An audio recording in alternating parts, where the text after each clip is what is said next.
HC Verma, Fluid Mechanics Numerical 22. A cylindrical object of outer diameter 20 cm and mass 2 kg floats in water with its axis vertical. If it is slightly depressed and then released, find the time period of the resulting SHM of the object.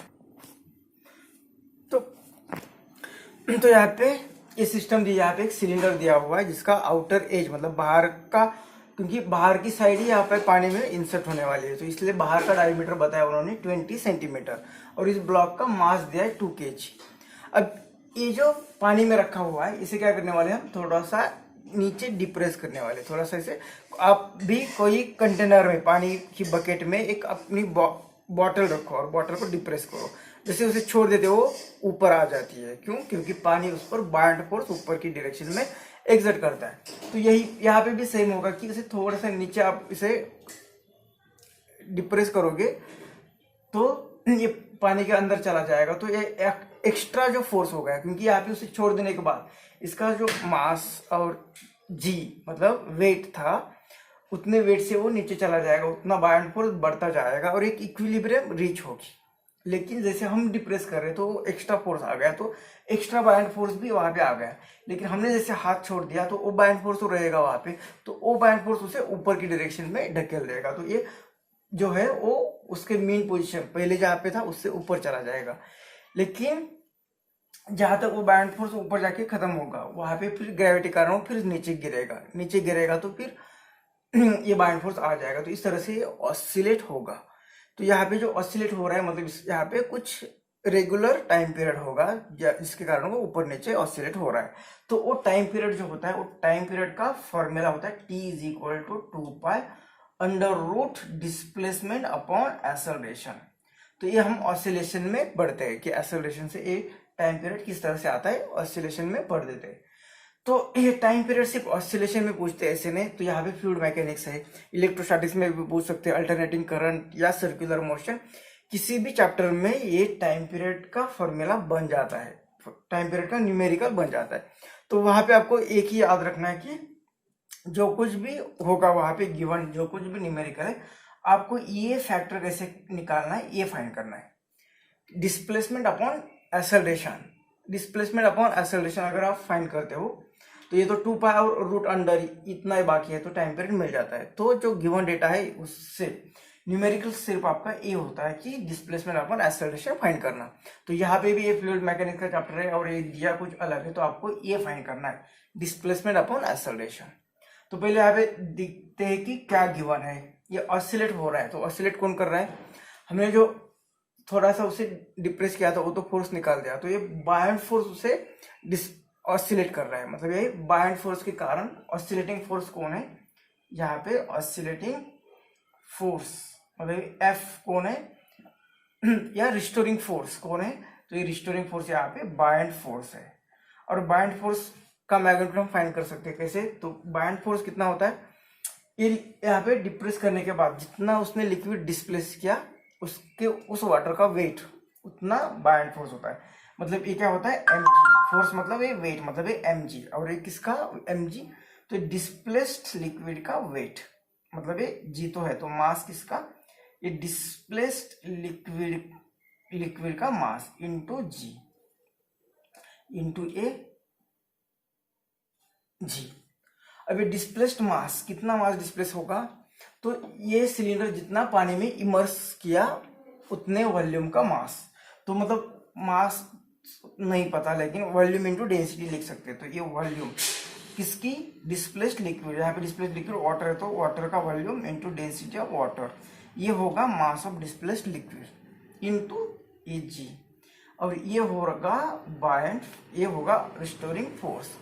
फिर भी अभी oscillating ये जो volume of water displaced water ये हमें नहीं मिला है, ये कैसे फाइंड करेंगे? तो ये सिलिंड्रिकल शेप है और पानी में इसे डिप्रेस करने के बाद मानते हैं कि इतनी लेंथ पानी में चली गई। कितनी लेंथ है वो?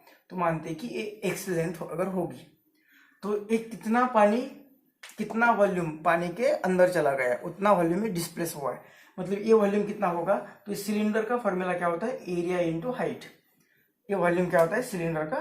मतलब ये हम वॉल्यूम डिस्प्लेस लिक्विड का जो फाइंड करे वो कितना आएगा, ये आएगा volume of immersed cylinder, volume of immersed cylinder, और ये इसे रिप्लेस किया, और ये डेंसिटी ऑफ वाटर इनटू जी, मतलब कितना वॉल्यूम डिस्प्लेस हुआ है तो ये एरिया मतलब पायर स्क्वायर, ये area pier square into height, कितनी हाइट, तो हम मानते हैं कि अगर x हाइट इतनी पानी में चली गई तो ये x, तो इतना वॉल्यूम होगा डिस्प्लेस लिक्विड का, मतलब है इमर्स सिलेंडर का, into a density of water into g, इतना बाय फोर्स आ गया।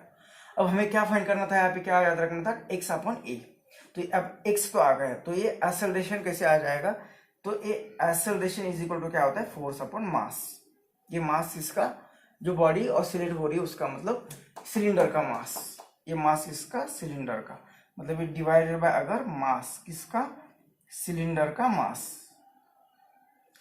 करते हैं तो ये हमें एक्सेलरेशन मिलेगा।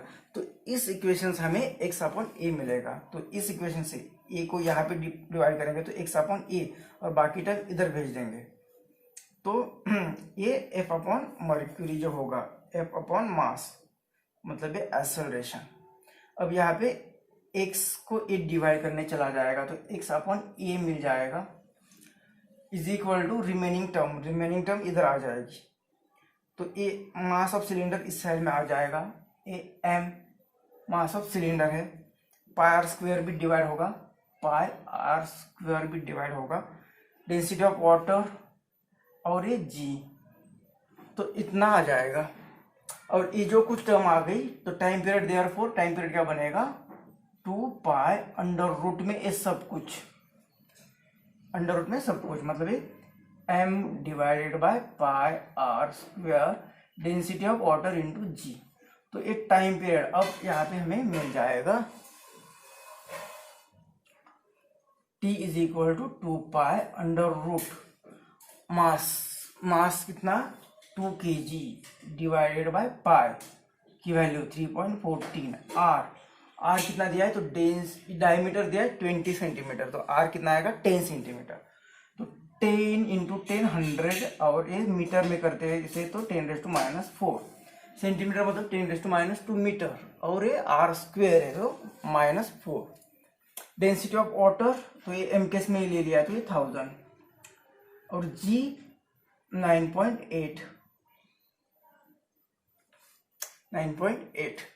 तो 3 0 और 1 0 4 ये इसके लिए चले गए, और 10 के कारण ये 98 बना, 10 ने मल्टीप्लाई किया तो 98 बना, तो इसे कैसे लिखेंगे, t is equal to 2 pi under root 2 divided by 3.14, मतलब ये पाई, और ये जो 10 होगा तो ये 10 इधर गया तो 98 को कैसे लिख सकते हैं, 2 इंटू 49, अब 49 7 का स्क्वायर रूट है तो इससे बाहर लेते तो ये आएगा 7, और ये 2 इसके साथ चला गया तो ये इतना रहा 1/पाई,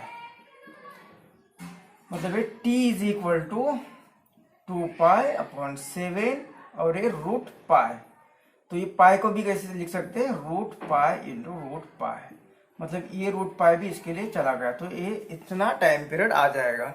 इसे और लिखना है तो 2 इंटू रूट 3.14 डिवाइडेड बाय 7, तो t इज इक्वल टू, अब इसका कैलकुलेशन इसकी रूट पाई इसकी वैल्यू देखनी पड़ेगी लॉग टेबल या कैलकुलेटर में। अगर हम 3 मानते हैं, अगर अप्रोक्स 3 लेते हैं तो कैलकुलेशन के लिए, तो यहाँ पे 2 और 3 का अंडर रूट 1.732 और डिवाइड बाय 7, तो इस केस में कितना आ जाएगा, 2 2 4, 2 3 6, 2 7 14, 2 1 2 डिवाइड बाय 7, तो एक टाइम पीरियड आ जाएगा 0.74 28, 7 4 28 में से 2 गया 7 28, तो 66 7 9 63 3, और 7 4 जा इतना सेकेंड आ जाएगा। मतलब ये टाइम पीरियड लगभग t is equal to 0.5 second, मतलब t इज इक्वल टू लगभग t is equal to 0.5 second.